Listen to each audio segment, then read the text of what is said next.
Hi friends, நம்ம சேனலில் இன்றைக்கி பார்க்க போகிற ரெசிபி க்ரீன் சிக்கன், அதாவது ஹைதராபாத் சிக்கன் கிரேவி. வாங்க ஃப்ரெண்ட்ஸ், எப்படி செய்கிறதுன்னு பார்க்கலாம். அதுக்கு நம்ம சேனலை சப்ஸ்கிரைப் பண்ணாதவங்க மறக்காமல் சேனலை சப்ஸ்கிரைப் பண்ணிக்கோங்க. பெல் பட்டனையும் ப்ரெஸ் பண்ணிக்கோங்க. அப்போ தான் நாங்கள் போடுற வீடியோஸ் உங்களுக்கு நோட்டிஃபிகேஷனாக வரும். ஓகே ஃப்ரெண்ட்ஸ், வாங்க வீடியோக்குள்ளே போகலாம். ஃப்ரெண்ட்ஸ், நம்ம இப்போது மசாலா ரெடி பண்ணிக்கலாம். ஒரு பிடி அளவுக்கு புதினா சோப்பு, அதே மாதிரி ஒரு கைப்பிடி அளவுக்கு மல்லித்தலை சேர்த்துக்கலாம். அதுக்கப்புறமா அது கூடவே வறுத்து வச்சுருக்கிற வெங்காயம், இந்த மாதிரி நல்லா பொன்னிறமாக வறுத்துக்கோங்க. அந்த வெங்காயம் சேர்த்துக்கலாம்.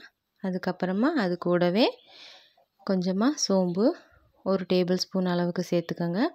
அப்புறமா ஒரு 2-3 பிரியாணி இலை சேர்த்துக்கோங்க.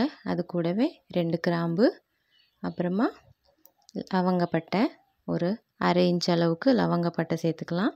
அப்புறம் அன்னாச்சி பூ சேர்த்துக்கலாம்.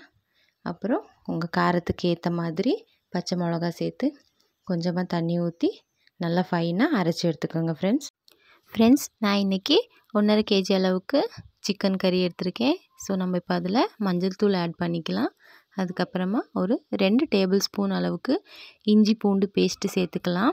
லெமன் ஜூஸ் ஆட் பண்ணிக்கலாம். அப்புறமா ஒரு 2 டேபிள் ஸ்பூன் தயிர் ஆட் பண்ணிவிட்டு நம்ம அரைச்சி வச்ச மசாலாவை சேர்த்துட்டு ருசிக்கு ஏற்ற மாதிரி உப்பு சேர்த்துட்டு நல்லா மிக்ஸ் பண்ணி அதை ஒரு 30 நிமிஷம் போல் அப்படியே மூடி போட்டு ஊற விட்டுடலாம். ஃப்ரெண்ட்ஸ், நம்ம சிக்கன் ஊற வச்சு 30 மினிட்ஸ் ஆயிடுச்சு. ஸோ நம்ம இப்போது ஸ்டவ் ஆன் பண்ணி கடாய் வச்சு எண்ணெய் ஊற்றிக்கலாம். எண்ணெய் காஞ்சதும் கருவேப்பிலை சேர்த்துக்கலாம். அதுக்கப்புறமா நம்ம மிக்ஸ் பண்ணி வச்சுருக்கிற சிக்கனை அதில் சேர்த்துக்கலாம்.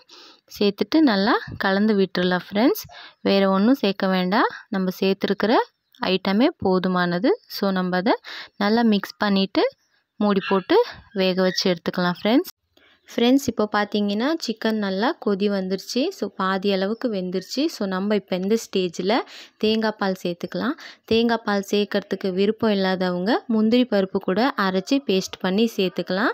நம்ம இப்போ தேங்காய் பால் சேர்த்துட்டு நல்லா மிக்ஸ் பண்ணிவிட்டு மூடி போட்டு நல்லா சிக்கன் வேகிற வரைக்கும் நல்லா வேக வச்சு எடுத்துக்கலாம். ஃப்ரெண்ட்ஸ், இப்போ பார்த்தீங்கன்னா சிக்கன் நல்லாவே வெந்துருச்சு. நம்மளுடைய ஹைதராபாத் சிக்கன் கிரேவி, அதாவது க்ரீன் சிக்கன் ரெடி ஆயிடுச்சு. ஸோ ட்ரை பண்ணி பாருங்கள். நம்மளுடைய வீடியோஸ் பிடிச்சிருந்தா லைக் பண்ணுங்கள், ஷேர் பண்ணுங்கள். சேனலை மறக்காமல் சப்ஸ்கிரைப் பண்ணிக்கோங்க. தேங்க்யூ.